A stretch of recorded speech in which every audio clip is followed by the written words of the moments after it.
Adi, if I could get your attention.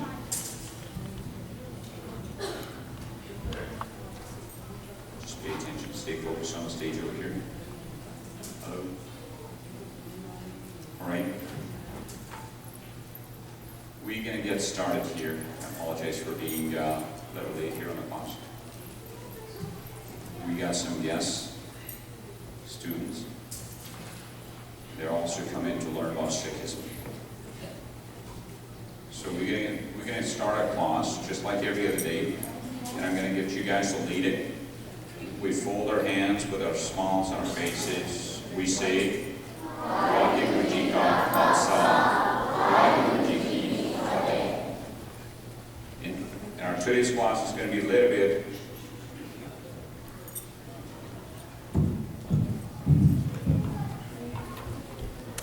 a mix.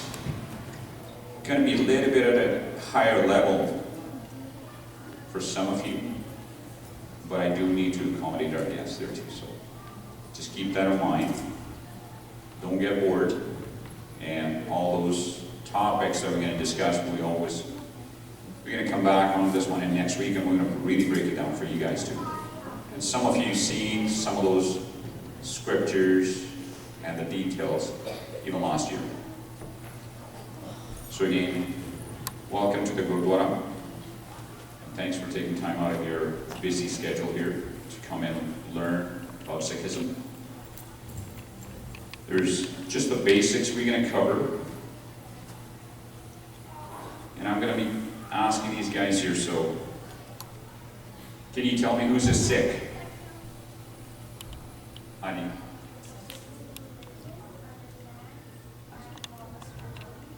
A person who listens to Gurbani, understands it, and then what? Makes a commitment to follow it. And what is Gurbani? Adi, where is that Gurbani? Where do you get that? Yeah. Guru Granth Sahib Ji. The holiest scriptures, the writings in the Guru Granth Sahib Ji is referred to as Gurbani. थोड़ी माफी करेगा कि थोड़ी पंजाबी क्योंकि इन्हां दे वास्ते थोड़ी English ज़्यादा करनी पड़ेगी. So the holiest scriptures that's installed on the dais is the true living Guru, the eternal living Guru of the Sikhs. Sikhs do not worship a body. There is no Guru who's in physical form. The Guru is the knowledge. And then who is a Singh and Kaur? You run across people, every single Sikh has the middle name as Singh, and then the girls have the middle name Kaur. So who's a Singh? Honey? Yeah. The boys. Well, who are those boys?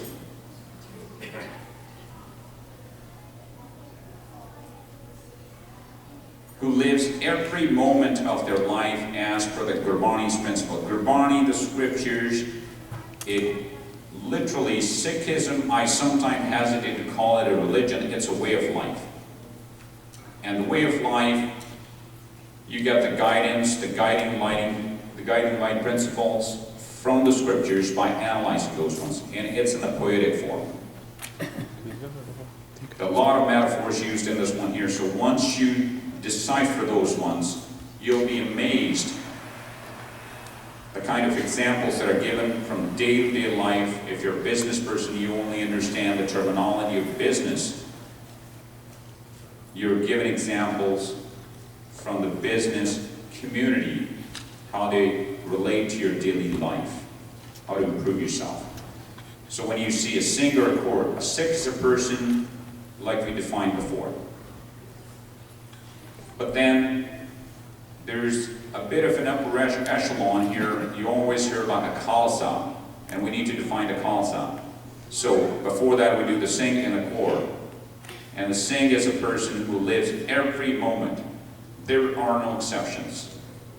Every moment of their life as per the guiding principles of Gurbani.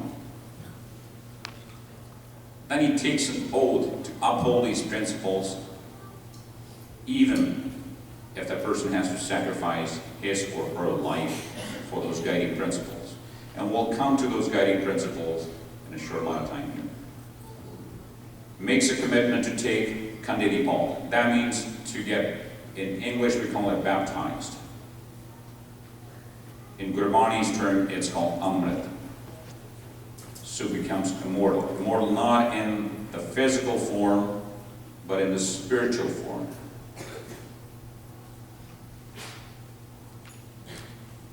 A person who's willing to live by the Sikh code of conduct. There's an approved Sikh code of conduct from the highest authority of Sikhism that's implemented across the world for all the Sikhs. It tells the Sikh what his daily life routine should be. When you get up in the morning, what you should read, at least try to understand that part as part of your daily prayers. How do you go about conducting your daily life? If you're getting married, if somebody passed away, how do you handle those? The traditions. That's the Sikh code of conduct. And that is a person I call that graduates from the Sikhism as a Singh when you're male and a Kaur. And the word Singh means a lion. That means you're fearless at that stage. And Kaur means a princess. So you can see the equality and the respect that's given by the Guru to all the humans. There's gender equality, that's one of the basic principles. So what is a Khalsa Panth then?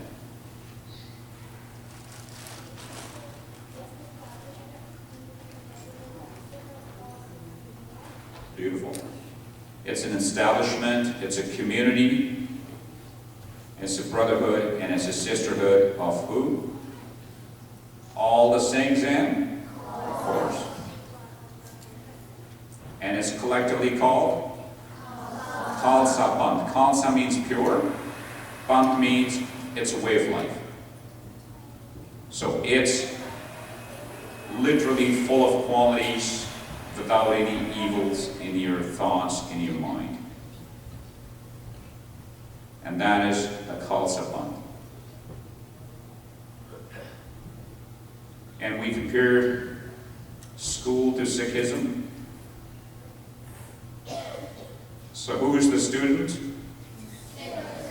A Sikh. Well, I'm glad you guys have memorized all that. And what is the school? This place of worship is the school for a Sikh. Classroom. The holy congregation becomes your classroom. There you go, I don't even have to say it. Curriculum is Gurbani, the scriptures. Who's the teacher? The holiest scriptures, Guru Granth Sahib Ji is the teacher, the sole teacher. And how do you pay your fees? It's a time from your life. That's the only thing the Lord has given you that you can offer back. You spend that time to learn the good stuff so you can become a perfect human, perfect citizen. And that is truly a Sikh.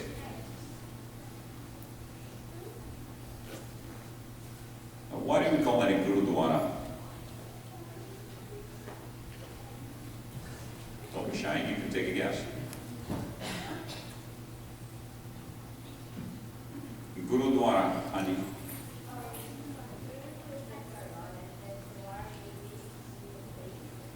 It's the door.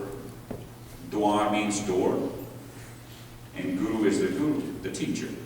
It's where you come to meet your Guru. It's just like entering a house, you have to enter through a door. And that's exactly what happens when we enter this Gurudwara. This is where a Guru is right there in front of us, so we can come and talk to him, discuss with him. And then we have different levels of education. Elementary was Dharmakant. The moment you have the thought to become religious, meaning you're joining the kindergarten to that grade 6 school, what I call is the elementary Dharmakant.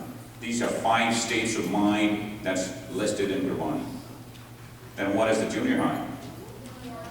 Gyan. This is where you actually not only have the interest, now you're starting to analyze and gain the knowledge. Gyan. Gyan means knowledge. Khan, that's a state. High school. Shramkant. That's when you actually take that knowledge and you put it into practice. Now, you're using that one to do something good for the society. And that's Shram. Shram means you make an effort. Then what's the university? Karamkant. Now, it's not only you don't have to make an effort, it has become part of your life.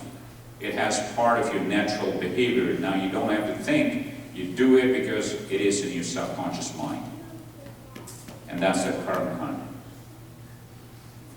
Postgraduate. Sachkhand. Sachkhand Vasai. Nrankan. This is the state of mind where you become, your union with the Lord happens. You're one with God. Sachkhand.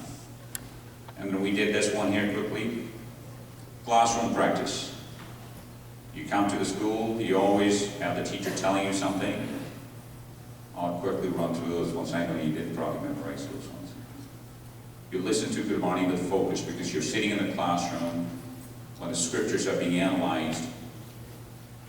And one of the things there's a lot of misconceptions among different religions. Sikhism is not about closing your eyes and going into seclusion and giving up the world and not getting married and then just sitting in some dark place and meditating. Not accepted in Sikhism.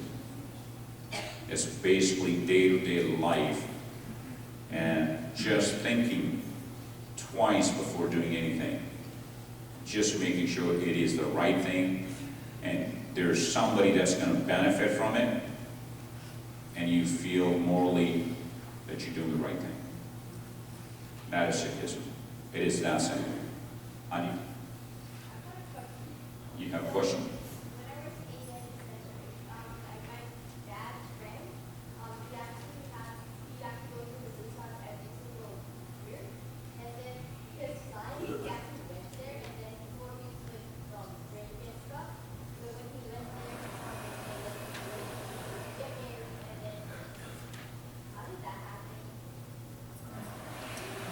It's a lengthy question. We can handle this one here. So he used to go to Huzur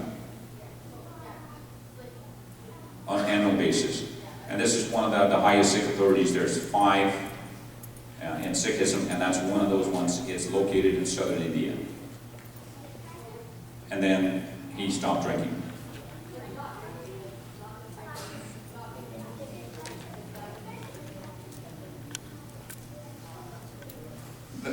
Again, I mean, we're going to handle it afterwards.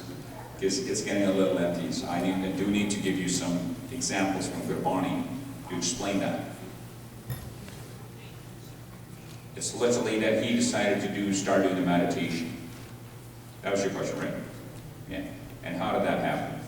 If it's not approved in Sikhism, well, this is some of the things that are happening in Sikhism even today. Even today. They're not as per the code of conduct. It's not as per the teachings of the Guru. There's been a lot of influence from other religions. And we as human beings are always looking for the peace of mind. We're trying to control our mind to the state so we can give up our thoughts. This desire to collect a lot of wealth, be rich, and just a notion there, live the life to the fullest. You can as a Sikh, but it doesn't mean that you have to have fancy cars. I know how many of you actually want to have a Ferrari. There you go. Guruji never said you can't have one. Just don't attach yourself to it. Don't just get so focused that you forget about the good things that you needed to do. You can have all the wealth in the world. We were talking about this one in last night's class.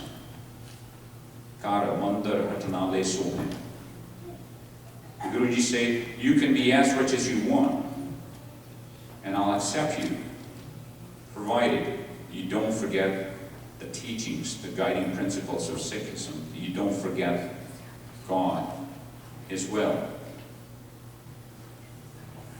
There's a purpose that you want where you were on this planet. And you were given that option to choose your deeds, choose your actions. He gave you that much of the independence. Karmi apu apni. You can choose your actions. But if you chose good ones, you'll be closer to God. You choose the not so good ones, you'll be walking away from God. You're getting farther and farther away. So some of us have chosen to do things that are not approved in Sikhism. Yoga is one of the examples. It's good for health, but it's not part of Sikhism. It's not part of meditation. Yet it's been brought into the Gurdwaras. But those are different topics. We're going to go ahead with this classroom practice. Listen to Gurbani with focus. Read Gurbani with attention to every single word. We were discussing this last night, even in the class here, for all the adults. And how many of us have been doing our daily prayers, the Japji? That's pretty good. But we haven't been taking the time to understand what's written there. We spent that 20 minutes and we just recited, we memorized it, and we're just continuously reading it without even understanding it. Unless we understand it, you need to something. And once we understand it, then you'll be amazed at teachings out of those 20 minutes.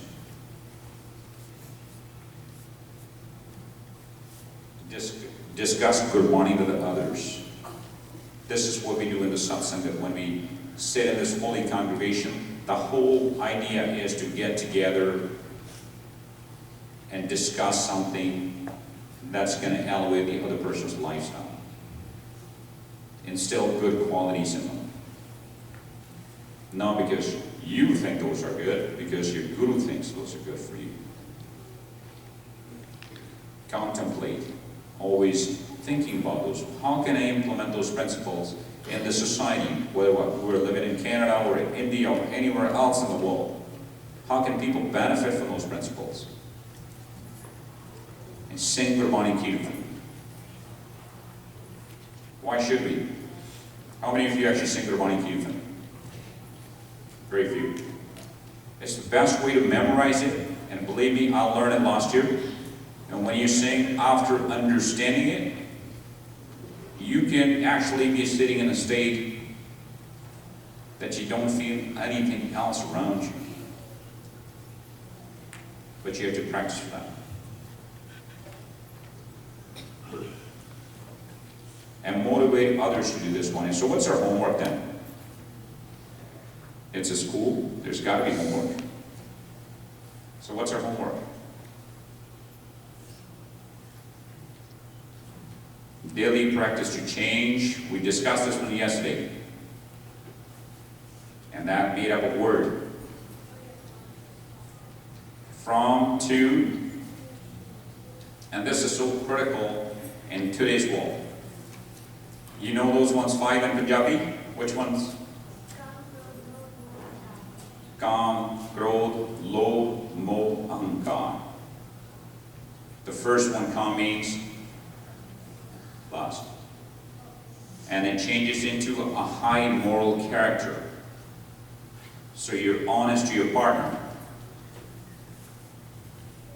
Anger. You change that into kindness and compassion. Give up anger. Become a kind and a compassionate person.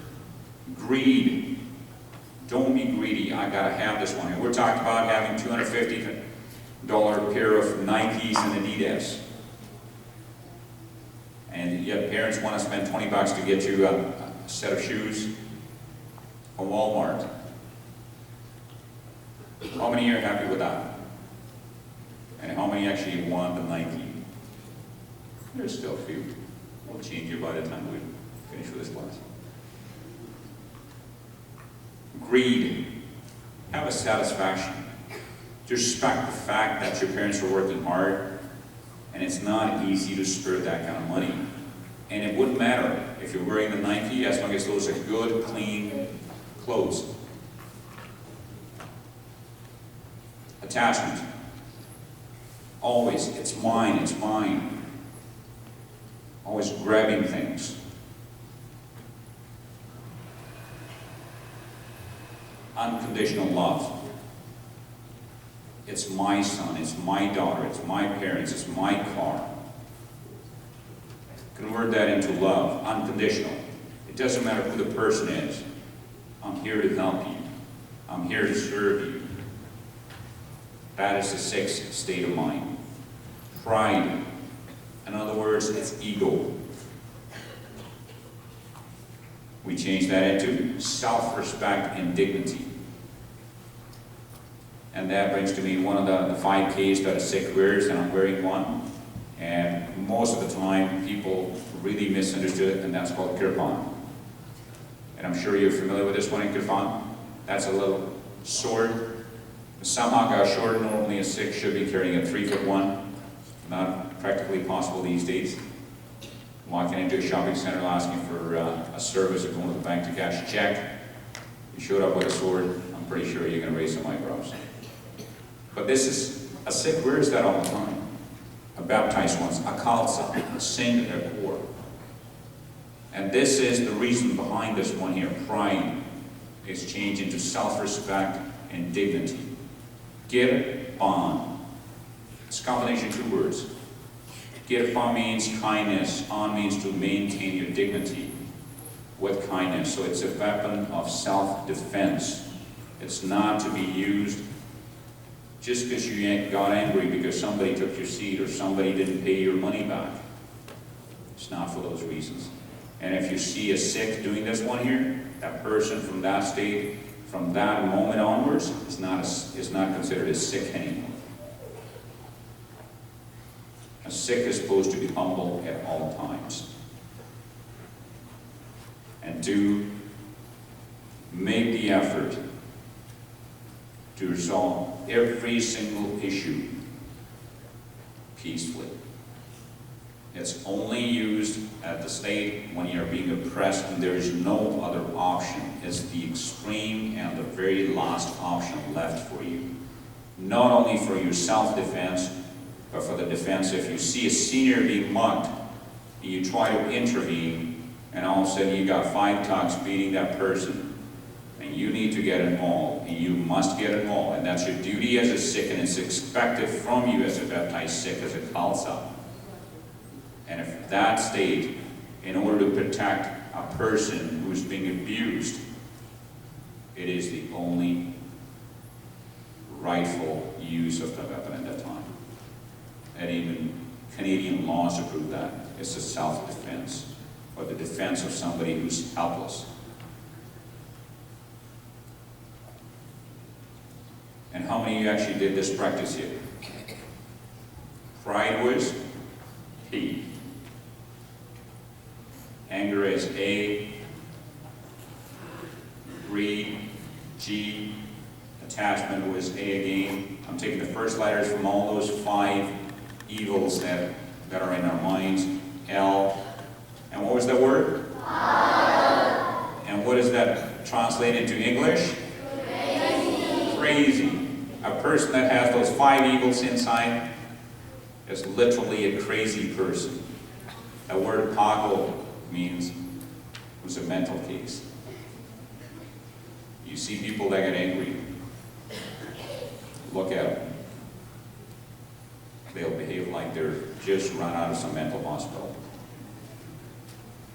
Isn't that what happens? Now your homework was to try to use the first letters from Punjabi and come up with a word. How many of you actually went home and tried it? And we're going to give you a chance on Monday here to come up with some sort of word, so the acronym, so we can use that to teach our grandparents and our parents. Because sometimes they even forget that.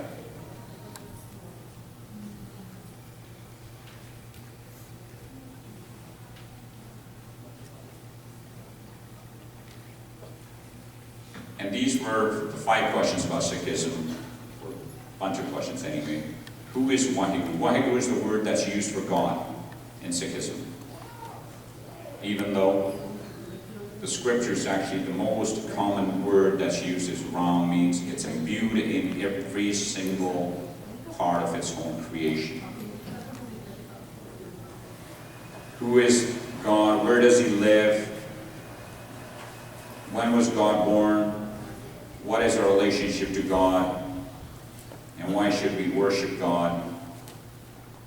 And is God a man or a woman? We're always talking about him all the time. Oh, there we go. We started the debate again. Okay, we'll come to those ones here. The first question was, who is Waheguru? Who is God? And who should we ask first of all? Who is the most suitable to give us that answer? Guru Granth Sahib, our holiest scriptures. Why?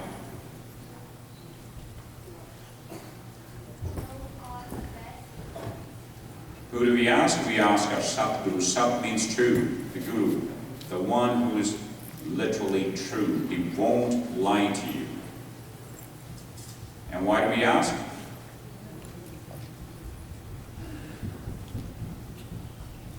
It says Satpurk.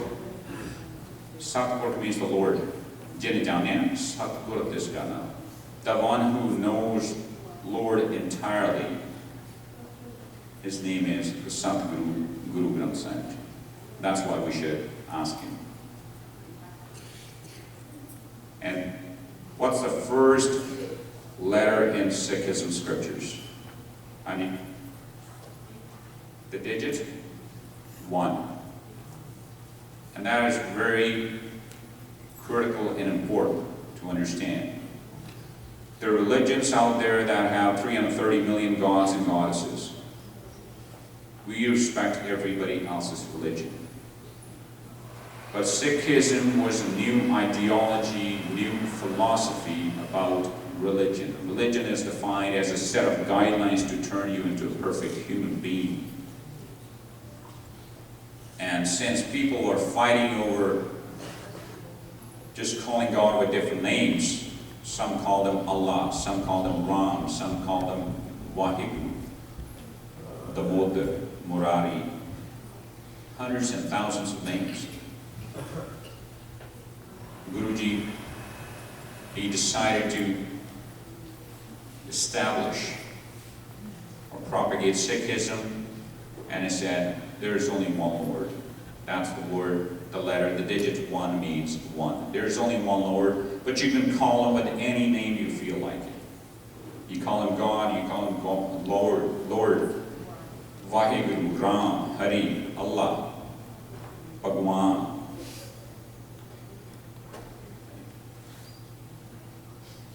And this is the first word in scriptures, Ik Omkar. Ik means 1. Om means he is unique and he's omnipresent. He's everywhere. Kar means he's continuously there at all times and he doesn't change. And this is that first word. And how do we say it? Ik Omkar.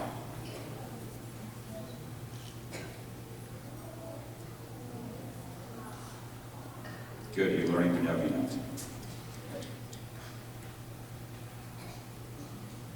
Those are the 5 qualities. There's only one, he's unique, there's nobody like him. He's everywhere. He's there at all times, and he doesn't change. He wasn't